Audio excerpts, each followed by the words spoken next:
Hello friends, welcome back to my channel. Today we are going to analyze Ola Electric. So those who have already watched my old videos, they know that this will be done through by checking company's financial results, interpret them with the help of ratios and charts, and also at the end I will try to forecast company's future expectations. And all this will be done by the help of Excel financial models. Ola Electric, found in year 2017, that manufactures electric two-wheeler scooters as of now. And these are their electric two-wheeler models: Ola S1 Pro, Ola S1 Air, Ola S1 X. Currently in two-wheeler segment, they are the market leaders with the first mover advantage. But now the other players are also looking for the gateway to enter into the market, like Honda with their EV Activa, Bajaj with its EV Chetak, and Hero MotoCorp with its Veda scooter series. In December 2024, Ola Electric has achieved a significant milestone by opening 3,200 new stores, expanding their presence from 800 showrooms to impressive 4,000 showrooms across India. Now, as moving forward, let's check the company's business model. So, Ola Electric business model revolves around their two-wheeler scooters, their spare parts, and the services. So, the product segment contributes approximately 92%, and the services contribute approximately 2%, and other revenue services are like the government subsidies and the scrap policies contribute approximately 3%. Let's start our analysis by checking the basic raw metrics presented over the screener website. Ola Electric is a mid-cap company with current market capitalization of 33,000 crores at a price to sales ratio of more than 6 right now. And currently the company is not profitable. So we do not have positive price to earning ratio, return on capital employed, and ROE as of now. So if you are wondering if the company is making losses, then why they are making business and why the people are investing? So the straightforward answer for this is people are investing in the company's future profit expectations. This will be explained in the financial modeling part of this video. As the process, let's check the company's profitability or loss ratio, particularly in this case. Those who are new in finance understand profitability ratios as a scale of measuring companies' ability to make profits in respect of their sales. Higher the percentage, better it is. Here we have operating profit margin and the net profit margin line chart over our screen. Operating profit, understand it that it is a profit after deduction of all the expenses, but except the EMIs we paid on our borrowings and the taxes. And this net profit, this is the actual net profit received in the business owner hand after all the expenses and deductions. In this line chart, currently all the ratios are negative as of now. The operating profit margin was minus 25% last year and the net profit margin was at minus 32%. But as we can see that they are currently improving at very fast and rapid rate. That can be visibly seen in this chart. And these are one of the reasons and grounds that the investors are bullish and optimistic on Ola's future and investing in the company's growth story. Now, after profitability, let's check the company's efficiency to make sales or revenue from the investment in assets. This can be interpreted from the company's asset turnover ratios. Higher the ratios, better they are. The movement of these ratios indicate whether the efficiency in generating sales have improved or declined. As these line charts are moving upwards right now, we can identify that they are improving every year. This is one of the indications that company sales are increasing. The large gap between the total asset turnover ratios and the fixed asset turnover ratios shows that the significant portion of the company's funds is tied up in the assets other than fixed assets. That can be verified by checking our balance sheet numbers. See, here we have our fixed assets numbers and this is our other assets numbers. As you can clearly see over here that the other asset numbers are more than the fixed assets number. Moving forward to business liquidity and solvency ratios, these are very important ratios for the long-term investors because these shows a business ability to meet short-term and the long-term financial or monetary obligations. Means overall financial stability of a company. Lower these ratios, the better they are. To measure solvency in the business, we will check business debt to assets and debt to equity ratio and their movement. Means here we will check the debt or loan portion on business total financial structure. In this chart, this green line shows the debt to equity, which is currently after September 2024, result is at 0.51, which is overlapping here. But I know this result is at 0.51, which means currently debt or the loan is at 50% than equity. Equity in layman is shareholders' own funds on which the business does not have to pay any interest.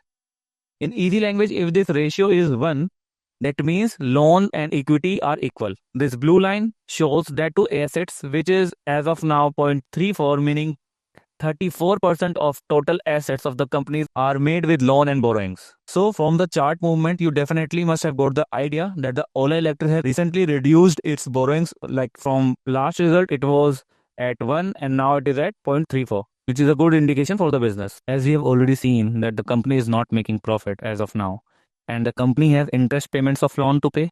So definitely interest payments are already being made from other loans till the time company gets profitable. But to check how far are interest payment from our profits, let's check the interest coverage ratio. Interest coverage ratios measures the company's ability to pay interest on its debt using its earning calculated as operating profit divided by the interest expenses. As from this chart, we currently at minus 6.8 as our interest coverage ratio. So when it will be 1, then you can understand that our operating profit is now at par of our yearly loan interest payments. So by March 2022, we are at minus 44. And then at March 2023, we are at approximately minus 11. And now by last year, we are at approximately at 7.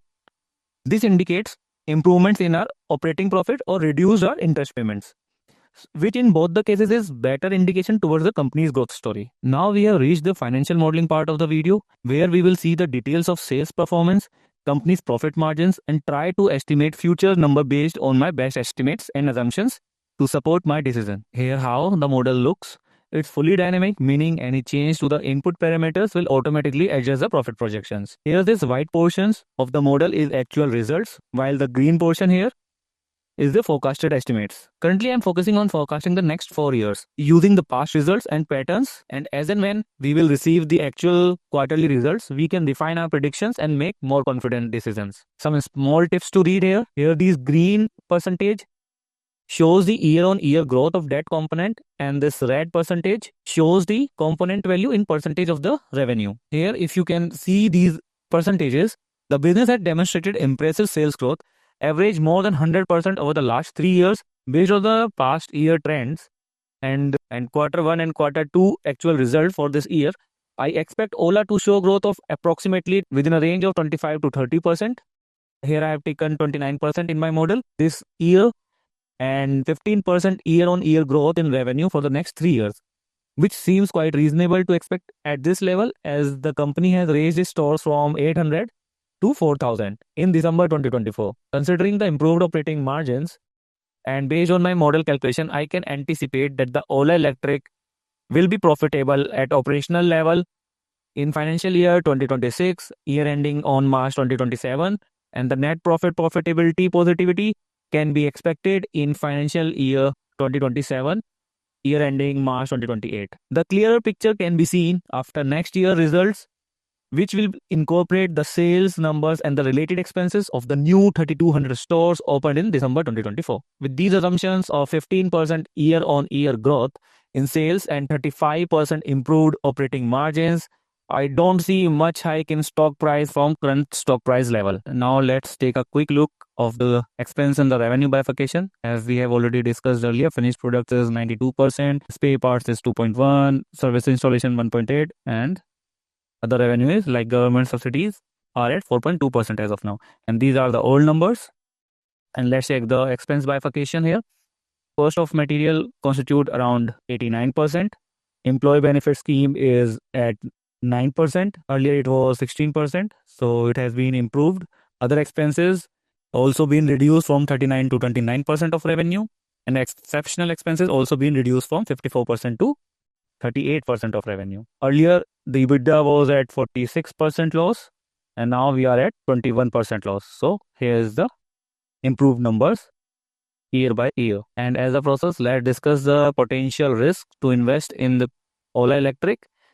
Is, as per my perspective, there are 3 major risks as of now, which I can see here. The first one is that the new big brands are also entering into this space, and these big brands already have better and experienced supply chain network and more brand value than Ola. To compete and win, Ola needs to work on its after-sales services and more customer satisfaction. The second risk, which I think is in terms of stock price as of now, as per my analysis, I believe currently Ola's stock price is overpriced, and any bad news or market correction will take the stock price to go more down.